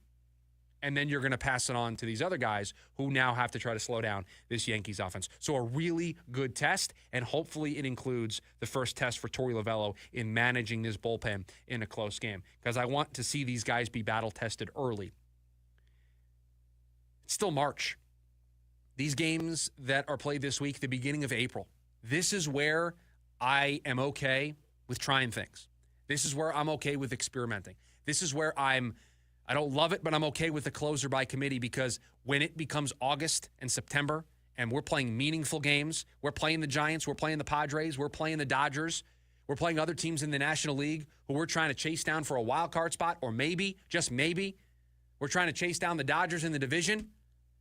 I don't want to second guess myself if I'm Torey Lovello. I want to know that my guys have been battle tested in March, in April, in May, in June, in July. I know that my closer in August and September is the right guy for the job. I know before I get to the ballpark who my first bat off the bench is if I need somebody in the 7th, 8th, or 9th inning to pinch hit in a big spot. And perhaps maybe it's Ryan Nelson. who picked up an RBI hit over the weekend. The DH was supposed to destroy the ability for pitchers to hit. Don't tell that to Ryan Nelson, who contributed over the weekend. So as good as this offense was, they had pitchers getting involved over the weekend with the offense. So 2-2, yeah. It's tough when you look up in the standings and the Dodgers are 5-0 and you're already 4 games in and you dug yourself a hole. Not really your fault. It's a long season, 158 to go, and I hope in this next series that we get to see this pitching go up against one of the best offenses in the early stages here of the season. A really nice test, and I also want to see this bullpen get battle tested here at some point. 2 ways for you to join the conversation. 480-864-1060. That is the phone number. You can also join us over on the KDUS AM 1060 YouTube live stream. How about some more baseball when we come back on the other side of the break? Because if you look at the leaderboard, Aaron Judge is sitting there atop. But he's not alone. That's next, the lunch break, KDUS AM 1060. Ready to tackle each morning with the best sports information coming at you? I'm going to take a logical approach. Get that weekday mornings on KDUS AM 1060 from 6 to 9 a.m. with the Dan Patrick Show. Dan Patrick, the Danettes, sports icons, sports legends, celebrities, poll questions. The Dan Patrick Show has it all. It's a crapshoot. Be sure to lock your dials to AM 1060 or 100.7 HD2 from 6 to 9 a.m. Mornings just got better. This story is about us. Rock legend Billy Idol. Live in Phoenix. Billy Idol. It's a nice day to tour again. With very special guest Joan Jett and the Blackhearts. Live at Talking Stick Resort Amphitheater, April 30th. Get tickets now at livenation.com. Part of the America First Credit Union Concert Series. If you're tired of struggling to lose weight, Red Mountain Weight Loss has the solution. Discover the power of semaglutide and tirzepatide, the breakthrough GLP-1 medications that are transforming lives. You'll lose up to 15 pounds a month without feeling hungry or deprived. That's huge because it makes it easier for you to lose weight. And that's what we do. At Red Mountain, our doctors specialize in medical weight loss. We've helped people lose weight for over 30 years now, and we can help you too with quality GLP medications that cost less than half the price of Ozempic. Visit us in person, online, or skip the doctor visits altogether, and we'll ship the medication direct to your door. For a limited time, you can save $100 on any GLP-1 program and get our lowest prices of the year. Find your weight loss solution and lose up to 15 pounds by this time next month at Red Mountain Weight Loss. Go to redmountainweightloss.com. That's redmountainweightloss.com. At Shane Company, we know getting engaged is a big decision. But once you know, you know. That's the way our customers feel when they choose a Shane Company engagement ring. They walk into a warm welcome and walk out with their dream ring, knowing they got it right. For almost 100 years, we've been offering personalized shopping experiences. And we're in it way past the honeymoon, with a free lifetime warranty that includes the center stone, cleanings, repairs, and resizing for life. Shop with us at shaneco.com or at your neighborhood store. Shane Company, your friend and jeweler. I'm Dan Patrick, and this is Above the Noise. Florida and Maryland both have star power. Starting fives can go toe-to-toe with just about anybody. But if we learned anything from last night's Sweet 16 battle, it's this. Depth wins in March. Maryland starters did everything they could to keep the Terps in the fight, possession after possession, traded blows with Florida's high-powered offense. But the problem, when Maryland turned to its bench, there was nothing there. 3 points all night. That's not going to cut it in a game of this magnitude. Meanwhile, Florida, their second unit, didn't just hold the lead, they took over. The Gators' reserves poured in 29 points, proving that March Madness isn't just about the stars shining the brightest in the biggest moments. It's about role players stepping up. Maryland had the firepower, but Florida had the reinforcements. And in the end, that made all the difference last night. I'm Dan Patrick, and this is Above the Noise.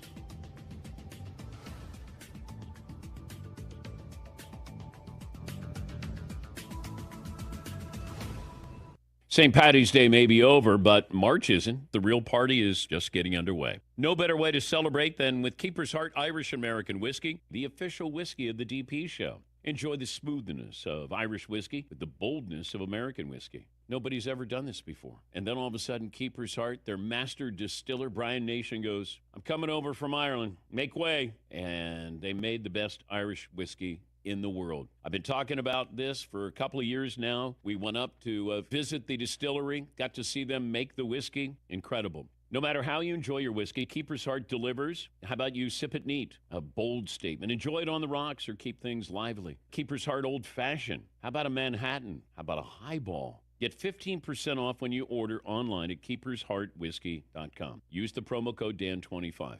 Your brackets are set. The games are on. Make Keeper's Heart your best friend for a clutch moment. Keeper's Heart. It's a bottle worth keeping. As always, enjoy responsibly. The Varsity Sports Show live with Vince D'Alicio every Saturday morning from 9 to 11 a.m. Features all the local youth, high school, college sports, and more, both around the Valley and beyond. Enjoy go-to segments with coaches and players from around the Valley. Tune in to the Varsity Sports Show with Vince and guests Saturday morning from 9 to 11 a.m. right here on KDUS AM 1060. Online at KDUS1060.com and the KDUS 1060 app.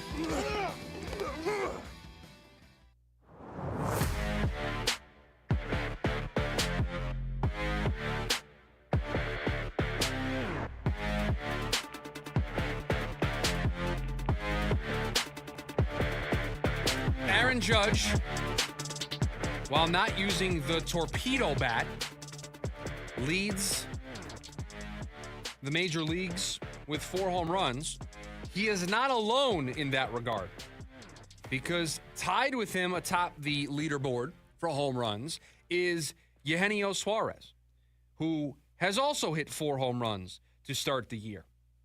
He hit 2 home runs in March and April combined last year. He hit 4 home runs in March, April, and May combined last year, so already off to a hot start. If you look at his numbers through the first half of the year last year, he hit 241 in March and April. He hit 172 in May. He hit 156 in June, and that's when the bottom sort of fell out for Eugenio Suarez, and a lot of people thought a change was going to have to happen. The Diamondbacks just couldn't continue to do this. I know they made the trade for him. I know that they thought he was going to provide that pop at third base, that you were looking at a guy who was going to be able to hit 30 home runs for you and just play excellent third base defense. So you were getting the defense, you were getting the power, a guy that you could insert right in the middle of the lineup. But things were broken. That was not the Eugenio Suarez that we all signed up for. We did not get that guy in the first half of last year. We did not get that guy that hit 22 home runs the year prior in Seattle. Yet he had an excellent second half, finished the season with 30 home runs, finished the season with 101 RBIs when nobody thought those numbers were going to be possible, and has started this year as red hot as he finished last year. 4 home runs and 7 RBIs already through his first 17 plate appearances. And I got to tell you, this is one of those players that if he can continue to be as good as he was in the second half last year over the course of a full season, you can see somebody who can hit 35 home runs. His career high was 34 with Cincinnati back in 2018. 49 home runs in 2019, nearly hit 50 home runs. This is a guy that could hit 40 home runs if the way he played in the second half, if the way that he played in July, in August, in September, if that guy shows up the entirety of the year, or at least he doesn't have the May and June that he did, and he hit 333 with 10 home runs in July. He hit 307 with 20 home runs in the second half last year after hitting 216 with 10 home runs in the first half. If you get second half Geno Suarez, you're going to have somebody who could hit 40 home runs. And that is something that when we talked about this team, I don't think we were necessarily factoring in. Ketel Marte being an MVP candidate, yeah, we were banking on that for this offense. Corbin Cowell returning to form, yeah, we were banking on that. I was banking on Josh Naylor providing more for this team and it not being a huge drop-off from the production they were getting from Christian Walker. I wasn't necessarily banking on Eugenio Suarez hitting 40 home runs. Now, it's a small sample size. We'll see if he can continue it. But the thing that I love to see more than anything else is he's getting off to a hot start. confidence is everything in the sport of baseball when you're playing every single day. And Eugenio Suarez is going to be in there every single day for this team manning third base. And you want to know why the confidence thing is important to me? Because you saw his offensive struggles last year in the first half. He took those with him on the field. And he was making, for him, what were uncharacteristic defensive plays. And so now you have a guy who, through the first 3 months of last year, was not hitting the way you needed him to hit. And now he was also hurting you defensively. That's why we got to a place where last year there was a conversation of, does this guy need to be DFA'd? Does this guy need to be off this roster? And boy, did Eugenio Suarez turn things around. And now through the first series of the year is leading the majors with 4 home runs. And let me tell you, everybody, these are no doubters. I mean, these aren't just barely sneaking out. I mean, he's crushing these things, and you don't even need to pan the camera. I know where it's landing. You know where it's landing. These are moonshots. And so if that confidence is going to be there for Eugenio Suarez all year, you can add him to the list of guys that you can count on, guys that are going to contribute in a big way and going to be part of the reason why, if the Diamondbacks don't have a fall off from leading the league in runs last year, it's going to be because of guys like Eugenio Suarez, because he steps up and provides that pop, provides that power. He hit .216 in the first half last year. He, so far this year, is hitting .286 with a .412 on-base percentage with a 1.143 slugging. He's already worth half a win. His WAR, his wins above replacement, .5 already through the first 4 games. That's pretty good for a guy who was hitting .216 in the first half last year. And so this is the guy that this team thought they were trading for last year, and you saw it in the second half hitting 20 home runs.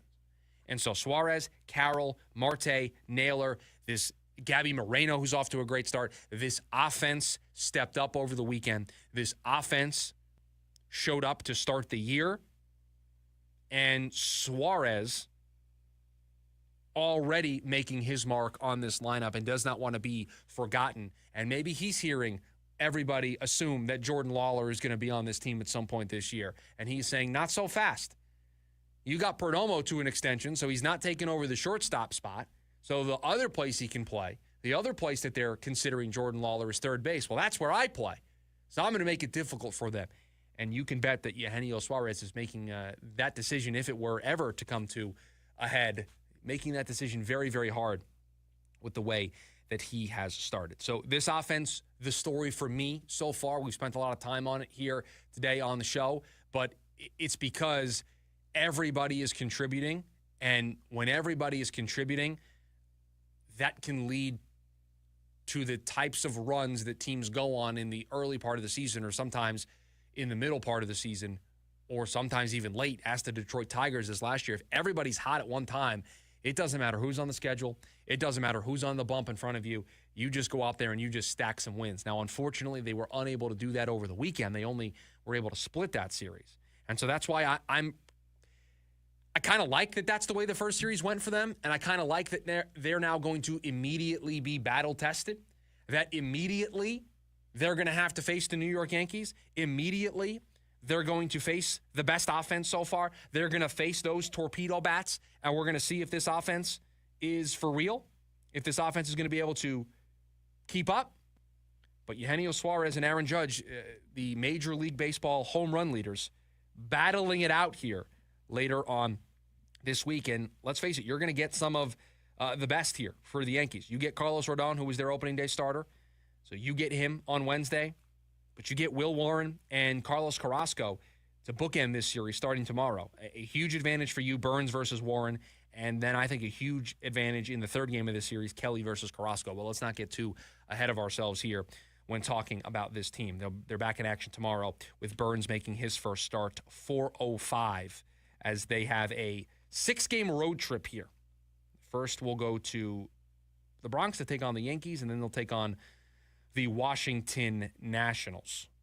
And hopefully Eugenio Suarez can keep hitting as well as he has been.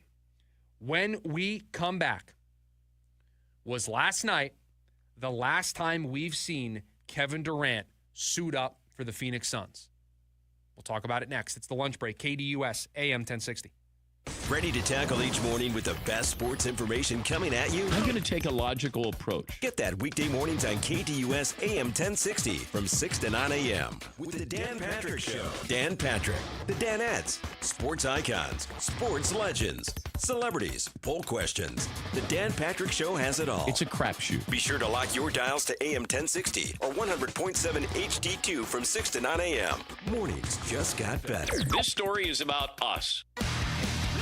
Pierce the Veil. I Can't Hear You World Tour 2025. Pierce the Veil. Live in concert in Phoenix. With Sleeping with Sirens and Beach Weather.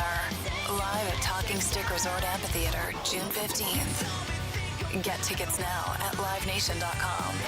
Part of the America First Credit Union Concert Series. At Shane Company, we love a spring engagement, but you might be wondering, how do I find the perfect engagement ring? As a trusted family jeweler since 1929, we get asked this a lot. We have a wide selection of ring settings, like vintage designs with romantic details, floral settings inspired by nature, and classic styles with clean lines and sleek metals. Dreaming of the most beautiful diamond you've ever seen? At Shane Company, we handpick only the sparkliest center stones in all shapes and sizes, from oval to round to marquise, and more. We have gorgeous natural and lab-grown diamonds at competitive prices, in-store, ready to compare side by side. Drawn to certain colors? We're known for our rainbow of vivid natural sapphires, including shades of blue, straight out of a fairy tale, handpicked by our owner, Tom Shane. At Shane Company, we have the best free lifetime warranty that includes the center stone, plus resizing, repairs, and cleanings for life. Visit us at shaneco.com or in store. No appointment necessary. Shane Company, your friend and jeweler. You don't need lunch. You need a lunch miracle. You need Peter Piper Pizza's lunch buffet, starting at $9.99. Think about it. A dozen people, 15 lunch ideas in only an hour to eat? Lunch miracle to the rescue. Peter Piper Pizza's lunch buffet has fun and deliciousness served fresh. Choose from pizzas, pastas, salads, and desserts starting at $9.99 a person. The next time you need a lunchtime miracle on a weekday between 11 and 2, look no further. At Peter Piper Pizza, the fun is baked in. This next song goes out to Cox Mobile for letting me video call my dog while we're on tour. From San Diego to Boston, I said hi. You started barking. Cox Mobile's got the bars to keep us both howling. We run on the network with unbeatable 5G reliability. So whether you're at a concert or on the road, you'll stay connected. Visit cox.com/mobile. Cox Internet required. Cox Mobile runs on the network with unbeatable 5G reliability per Ookla US 2H 2024. Other restrictions apply. I'm John Morgan of Morgan & Morgan. If you've been injured in a car accident, call America's largest injury law firm. For over 35 years, my mission has been to deliver more for our clients, to deliver more for you. Injured? Visit forthepeople.com for an office near you. Explore the tropics now at Whole Foods Market, where you'll find juicy savings on fresh fruits, plus indulgent island-inspired flavors in the prepared foods department, bakery, snack aisles, and even the coffee bar through April 8th. The Varsity Sports Show live with Vince D'Alicio every Saturday morning from 9 to 11 a.m. Features all the local youth, high school, college sports, and more, both around the Valley and beyond. Enjoy go-to segments with coaches and players from around the Valley. Tune in to the Varsity Sports Show with Vince and guests Saturday morning from 9 to 11 a.m. right here on KDUS AM 1060. Online at KDUS1060.com and the KDUS 1060 app.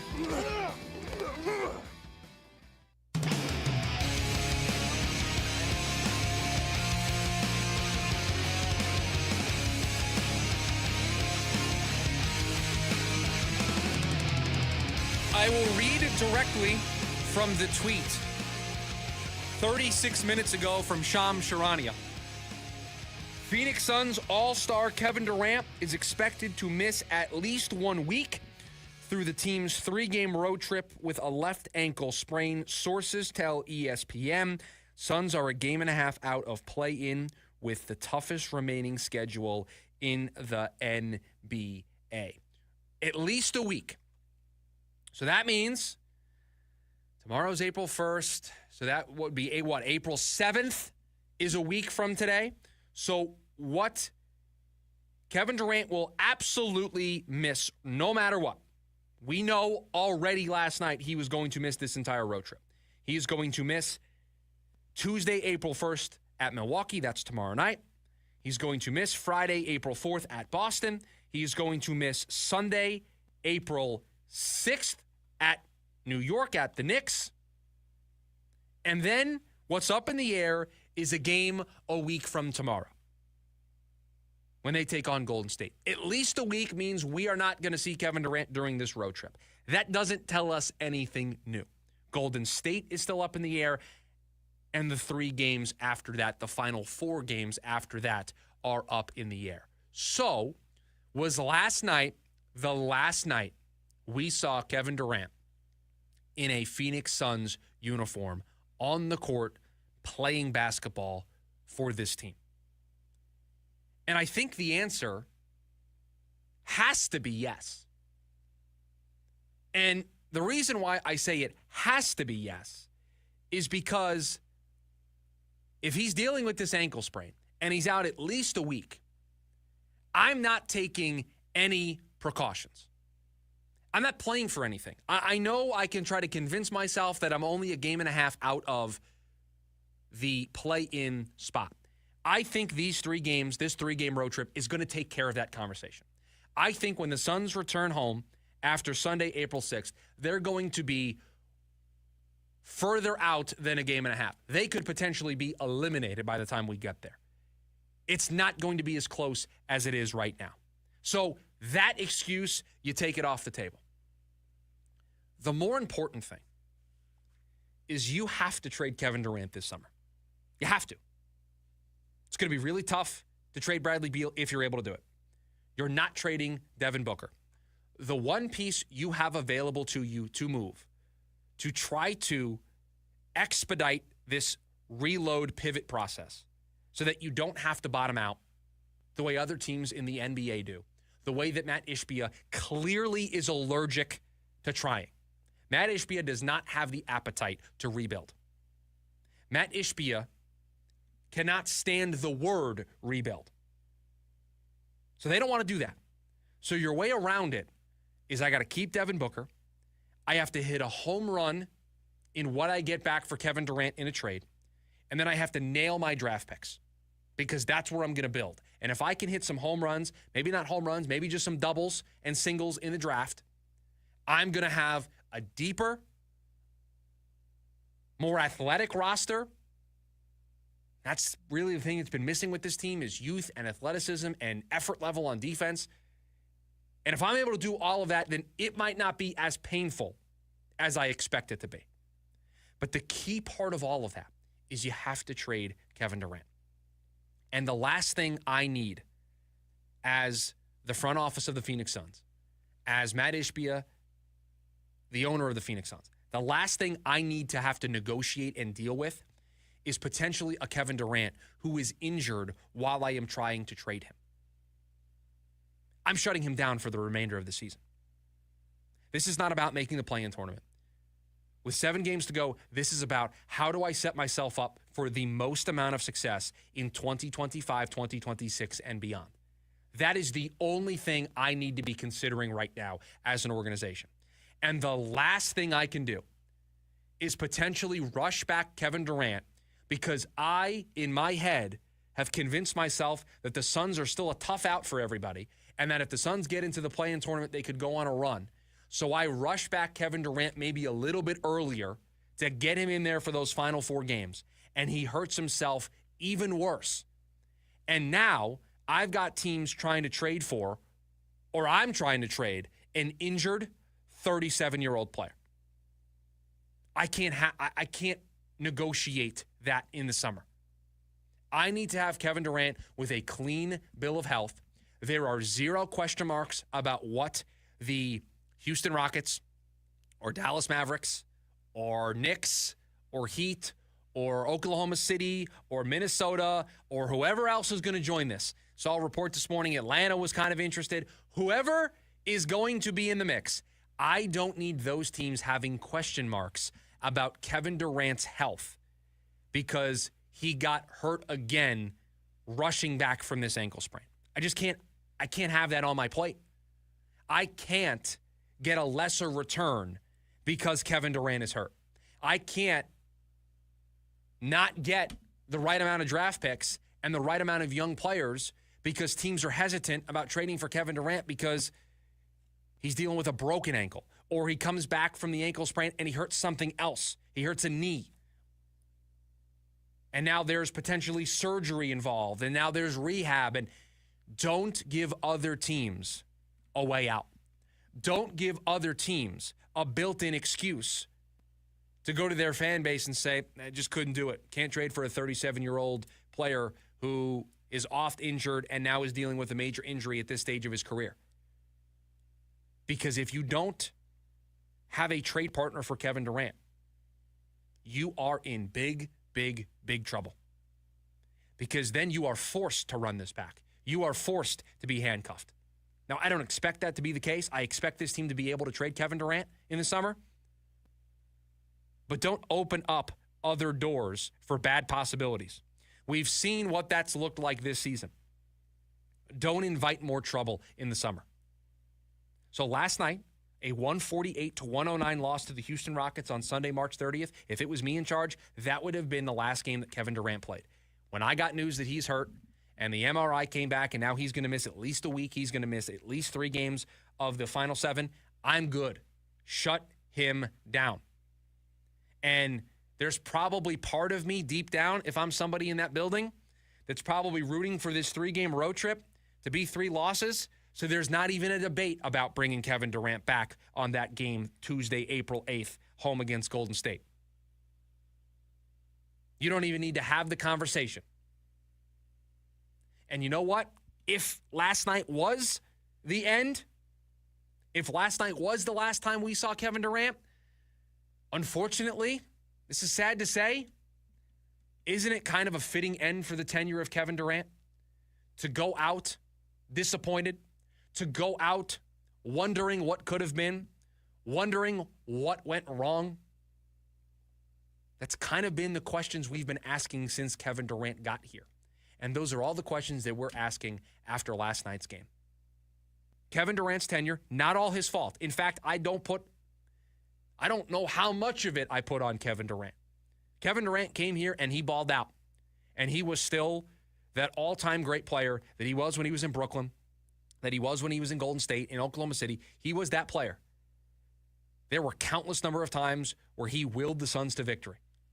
He did it just as recently as the other night against Milwaukee, the other night against Cleveland.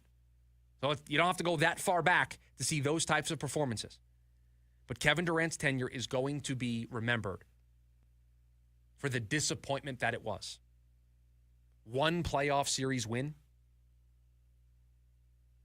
getting swept by Minnesota, then not making the playoffs at all with a payroll north of $400 million, $450 million, not making the playoffs with that much invested in your team. That's what Kevin Durant's Phoenix Suns tenure is going to be remembered for. And so him going out, not playing the final 7 games, and the Phoenix Suns season kind of just fading into obscurity is kind of par for the course. That's kind of what the entire tenure for Kevin Durant has been. So if it's me, Kevin Durant is shut down. Kevin Durant is not playing at all in those final 4 games of the season. And I am getting to the summer with Kevin Durant having a clean bill of health. And I am getting to a summer where I am able to trade Kevin Durant and nobody has any questions what they are getting in Kevin Durant. And I know that everyone gets access to the medicals, and I know everybody can do their own due diligence on all this. I get it. I don't want teams to have any doubt in wanting to make this trade. I don't want any teams to try to lessen what they give me back in a trade package for Kevin Durant. So I'm not running any risk over those final 4 games because it's not the next 3. He's out for the next 3. It's those final 4 games. I'm not taking any chances. And with the way things are trending, it looks like the Phoenix Suns, who right now sit 1.5 games out of that final spot, they are going to be out of it completely when they come back from that road trip. So Kevin Durant, missing at least the next week. The earliest he could return, according to reports from Shams Charania of ESPN, Tuesday, April 8th against Golden State. I think he should be done. I think last night should have been the last time we saw Kevin Durant in a Suns uniform. Not that I wanted that. We obviously want to see Kevin Durant be great, and we would have wanted to see this final 7-game stretch with him on the team. But with the information that we've got, with what's in front of this team, the uphill battle that they face, I'm not taking any chances to ruin future seasons for a year that, let's face it, doesn't matter. We've got one more segment here for you on the program. So if you want to hop in, you can do so in two ways. The phone number, 480-864-1060. You can also join us over on the KDUS AM 1060 YouTube live stream. When we come back, it is the leftovers. It is all the stories that we didn't get to throughout the course of the show. That's how we'll wrap up the program before we hand things off to Jim Rome at the top of the hour. We'll do it when we come back. It's the lunch break, KDUS AM 1060. Ready to tackle each morning with the best sports information coming at you? I'm going to take a logical approach. Get that weekday mornings on KDUS AM 1060 from 6 to 9 a.m. with the Dan Patrick Show. Dan Patrick, the Danettes, sports icons, sports legends, celebrities, poll questions. The Dan Patrick Show has it all. It's a crapshoot. Be sure to lock your dials to AM 1060 or 100.7 HD2 from 6 to 9 a.m. Mornings just got better. This story is about us. Rock and Roll Hall of Fame inductee, Peter Frampton. Let's Do It Again tour, June 25th, Arizona Financial Theater. Grammy winner, the one and only Peter Frampton. On sale now at livenation.com. We're chatting with our guest, always safety first, 811 Megaphone Man. Call 811 before you dig. You never stray from your mission of letting homeowners, landscapers, and excavators know you should always call 811 before you dig. Call 811. Call for both small and big jobs. And 2 working days in advance? 811. Any parting words? And I'm guessing they will be... Call 811 before you dig. Brought to you by Southwest Gas. 811. When you hear that a small Blizzard treat is just 85 cents in the DQ app, you might just feel like you're dreaming. 85-cent Blizzard treats. Trust us when we say you're not. But get to DQ quickly, because this dream is only a reality for so long. Hurry and get your small Blizzard treat for just 85 cents with a $1 purchase when you sign up for DQ Rewards. For a limited time at participating locations. Terms apply. Hey, Mike Barrow from Barrow's Pizza here. The way we see it, family isn't just a cherished thing, it's everything. For us, that starts with our Grandma Angelina's family recipes, brought over from Sarconi, Italy. Like our sweet and tangy pizza sauce, 100% real mozzarella, and our fresh dough made every morning. And because every Barrow's is family-owned, never franchised, we personally make sure the quality's there at every location. So stop in and give Barrow's Pizza a try. It's authentic food from our family to yours. Fresh off of their Big 12 sweep of the Utes in Utah, the Sun Devils of ASU baseball return to Phoenix to kick off a homestand. Tuesday night, they welcome in Cal State Fullerton. Catch all the action on KDUS AM 1060 with pregame starting at 6:15 p.m. and Tim Healy has the call with first pitch at 6:30. It's ASU versus Cal State Fullerton, 6:30 p.m. first pitch Tuesday night, right here on KDUS AM 1060 and on the KDUS AM 1060 app.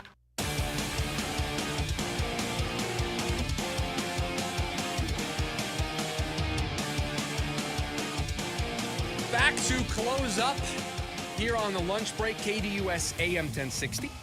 Make sure you download the KDUS AM 1060 app so you can take us with you on the go. Before we hand things off to Jim Rome at the top of the hour, we have the leftovers, all the stories that we didn't get to throughout the course of the show. I got a text message during the break by a friend of the show asking, and clearly was not listening the entire time, so I don't know how much of a friend this guy truly is, but asking if the torpedo bats were going to be a part of the leftovers. And again, wasn't listening to the whole show because we've talked about the torpedo bats that the New York Yankees are using that look like bowling pins a bunch today. And I guess the one take I haven't shared about the torpedo bats up until this point, I hate the New York Yankees, okay? I grew up a Mets fan, grew up in New York. I had a lot of friends who were Yankees fans that they were a little obnoxious about it, more than just a little. So if there's ever a time where I would love to get on the Yankees, I will take that opportunity. They're not doing anything wrong. And I was talking about this during the break. If this was any other team, If the Rays do this, if the A's do this, if any small market team that everybody goes, oh, look at the Rays. Look at the A's. Listen, Moneyball, got to play this small market stuff, looking for all these new ways to win. Look at how innovative they are. Look at how cool they are. They came up with this new idea that everybody's going to steal. Just because it's the New York Yankees, everybody hates it. If this was the Dodgers, everybody would hate it. Any other team? Oh, look at how cool, innovative this is. They're trying to even the odds against the big market teams. Anybody else, this is a non-story. It's something cool, and we move on. But it's the Yankees, and so now we have to have an expose on the professor who came up with it. We have to break down whether or not it's against the rules or not, and everybody hates it because it's the Yankees. I kind of think it's pretty cool. Baseball is a sport that, for all intents and purposes, is very stuck in their ways. And so the fact that somebody thought outside the box to change the bat, which has basically been the same forever, I think is really, really cool. Now, Michael in the YouTube chat says that he's 66 years old and he thinks that he can hit a home run with the bat. We may need to organize this to see if it's possible. We may need to buy a torpedo bat. We may need to ask the New York Yankees if they can hook us up with one, and we'll go out in the parking lot here in the studio and see how far we can hit a baseball. But I don't think it's against the rules. I think it's cool. I think it's unique. Kudos to the Yankees for coming up with something, for investing something. This is where it goes beyond just evaluating players. This is about the technology that you invest in. You invest into your player development model, and part of that is pitching labs and unique ways to get better as hitters and pitchers, and this is something really, really cool. So kudos to the Yankees. As much as I hate to say it, it's really unique. They're seeing the results from it. There's also perhaps the chance that the ball is juiced like it has been in years past. That's why we're seeing all these home runs leave the yard, but we'll see. It's very early on in the season. Stanford made an interesting hire today. They needed an interim head coach, and the way they decided to go about it, and kind of impressed with the way Andrew Luck has conducted himself as the general manager over there. Stanford has hired veteran NFL head coach Frank Reich as the school's interim coach for the 2025 season. So they hired him, and both sides agreed. Both sides say, this is just a one-time thing. Frank still wants to coach. Stanford just needs somebody in the interim after they had to fire Troy Taylor at the end of the 2025 season. So both sides are going into this. We just need a bridge. For Stanford and Andrew Luck, they don't want to do a half-baked coaching search right now when all of the potential great candidates are settled into their jobs right now or are in the middle of recruiting, and they're probably not interested in changing jobs at this stage. Portals behind you, all that stuff's in the rearview mirror. And so Andrew Luck goes out and hires a coach that he's familiar with. Frank Reich coached him during Luck's final season in 2018, so it's a previous relationship, and they come to terms on this one-year deal. And I got to tell you, I think it's smart for both sides. It keeps Frank Reich's name in coaching circles if he ever wants to make the jump back to the NFL. If he's successful at it, you may see some other schools that are interested in him. Some NFL teams might look at the job that he does as the interim coach at Stanford and put him on a short list. And for Stanford, it buys them time. And they know there's going to be no hard feelings at the end of the year when they conduct a full head coaching search. And so Andrew Luck has time. He just got there to Stanford as the general manager. And so he has time to sink his teeth into the program and conduct a full coaching search at the end of this season that can be more wide-ranging, be more encompassing, and it's not going to be rushed, right? It would be a rushed process right now, and that means you might make a bad hire. And if you make a bad hire and then you fire them, then you look like you don't know what you're doing. Instead, you look like you have full control of what's going on here because you get somebody with some NFL coaching experience who's an offensive mind, and you buy yourself some time. How about this in the NFL? Speaking of football, the draft, it's draft month starting tomorrow, and we are starting to get the feel, I think, of where things are going to go with the top of this draft. How about this quote from Brian Callahan, the head coach of the Tennessee Titans? Quote, "We're open to everything at this point. If it's something you feel is beyond the value you ever thought you could get, that's one thing. but you also have to look at what a potential quarterback could look like. Those guys, to me, are priceless, end quote. So Brian Callahan giving it away to everybody. And you can do this when you have the number one pick, so you're not really messing any of your plans up. But you're saying out loud, you either are going to give us a king's ransom for this pick, or we're taking Cam Ward. You either make us the Godfather offer, a deal we just cannot refuse. 3, 4 first-round picks, some day 2 picks, an NFL player. This has to blow us away. If you do that, we're open. We'll listen. We'll consider. But if not, we're taking Cam Ward. And you then have the co-owner of the Cleveland Browns, Jimmy Haslam, today call the trade for Deshaun Watson, quote, big swing and a miss. So you can probably put it in pen. Quarterbacks 1 and 2. I'm not believing this conversation that Shedeur Sanders is going to slide, because I think Cleveland is going to take a quarterback, and I don't think it's going to be Jackson Dart with the number 2 overall pick. So I don't think Shedeur Sanders gets to number 3. I don't think he gets to the Giants at number 3. I think it's quarterbacks 1 and 2. But the draft is starting to come into focus. We're starting to get a better gauge on this. We feel like the first 4 picks are going to be some combination of the 2 quarterbacks, Abdul Carter and Travis Hunter. So the draft really starts at number 5. That's where I think things can go completely off the rails with the number 5 pick. In some order, I don't know if it's going to be the same 4 teams, but in some order, the 2 quarterbacks, Abdul Carter and Travis Hunter, are going in the top 4 picks. Mike Tomlin says that he is comfortable with Mason Rudolph as his QB1. Steelers continuing their song and dance with Aaron Rodgers, who apparently worked out with DK Metcalf over the weekend. And Mike Tomlin didn't want to talk about deadlines and talked about the interest in Aaron Rodgers, and all these coaches are at the owners' meetings today. We'll get news. I don't know if it'll be later today. It will probably be later this week. We'll know if the tush push gets banned. We'll know if some of the other rule proposals will get approved. The Lions wanting to change the playoff seeding. All of those things we'll learn this week at the owners' meetings, because these things will get voted on by the competition committee. So we'll know if these things get taken care of. But because of that, you have everybody's at these meetings, coaches, GMs, owners. So everybody's talking. So you have quotes from everybody. So Mike Tomlin's talking about Aaron Rodgers. You have the owner of the Browns talking about the Deshaun Watson trade being a swing and a miss. That's where the quotes from Brian Callahan about trading the first overall pick are coming from. Everybody under one roof for a condensed period of time. News, quotes, stuff travels fast. Things are said. Newsworthy things are said.